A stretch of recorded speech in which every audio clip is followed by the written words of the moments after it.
When you think of God, what kind of image comes to mind? Often it's a distant, perhaps somewhat unapproachable being. But what if there were a completely different perspective? Today we're going to explore the idea of a God who doesn't just watch from the sidelines, but is actively involved in our world, present, engaged, and deeply invested. On one hand, we have this familiar image, a God who created the world and then, so to speak, retired, now watching comfortably from the heavens. And on the other hand, a totally different concept, a God who never sleeps, who is ceaselessly working and creating. It's this dynamic, active perspective that we want to take a closer look at today. To do this, we've laid out 5 key points. We'll start with the idea of the active God itself. Then we'll dive into his nature, meaning his virtues. We'll look at his role as a kind of father and teacher, examine the tension between love and rules, and finally, we'll arrive at the idea of a true partnership with him. Okay, let's start at the foundation. What does it actually mean if God isn't just a silent observer, but a truly active, living force in the universe? The core idea is as simple as it is profound. God is not retired. He is seen as a living, ceaselessly active force. And that changes the perspective completely, away from a distant creator and toward a present participant who is constantly engaged, both in the grand scheme of things and in the life of every single one of us. All right, but if God is so active, what is his motivation? What are his character traits? What virtues shape his actions?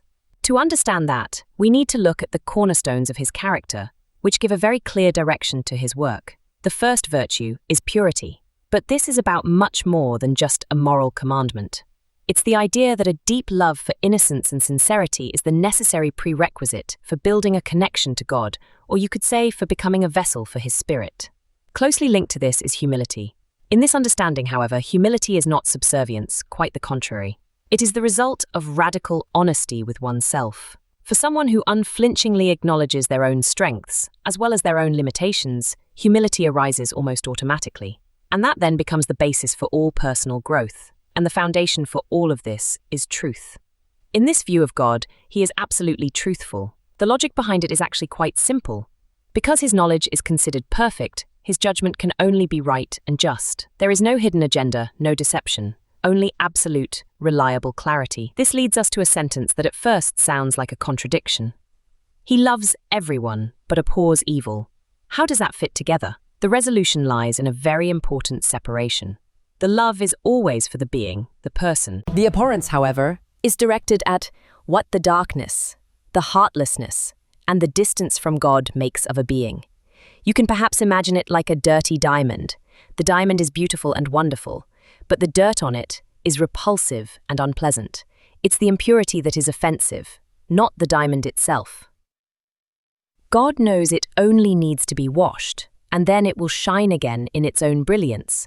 Of course, the evil deed and its consequences are also something that pains and displeases God, and that is a very significant distinction. So, how does a character like this manifest in the relationship with us humans? The central metaphor used here is that of a father. But be careful, this isn't about an authoritarian ruler, but about a guide and teacher whose every action is aimed at our development, at our growth. This fatherly role has various facets. He accompanies us, so we are not alone. He guides us, to give us orientation, and he teaches us. But this is precisely the crucial point. It's not about blind obedience. The goal is to encourage us to learn independently. It's about fostering our own positive development. The basis for this guidance is the acceptance of his perfect wisdom. Because in this view, he sees the big picture and even the future. He has the ultimate freedom and authority. Figuratively speaking, he has the final say because he simply knows the best path. And this brings us directly to one of the biggest theological questions of all. How do divine love, will, and rules fit together with our human freedom? How do help and freedom intertwine? It's a question that I believe many of us ask. If there is a loving God, why doesn't he always intervene? Why does he allow suffering and not simply clear all obstacles from the path? The answer, according to this concept, is quite complex. His help is subject to certain conditions. You can think of these conditions like a chain. At the beginning, there is always his infinite love. That's the foundation. But this love absolutely respects human free will.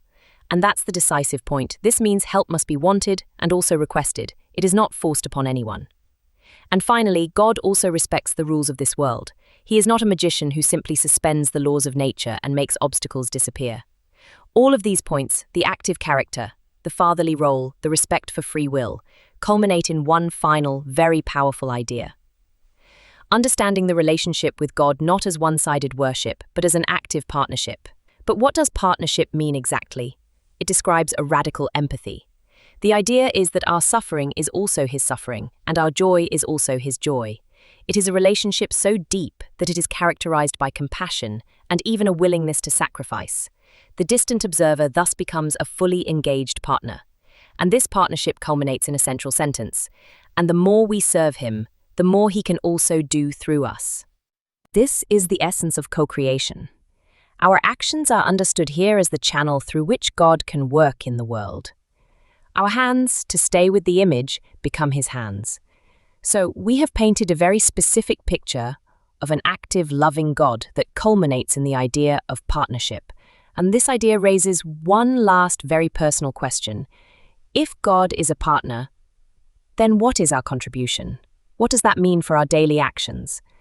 That's a question that encourages reflection far beyond this explainer. Thanks for watching.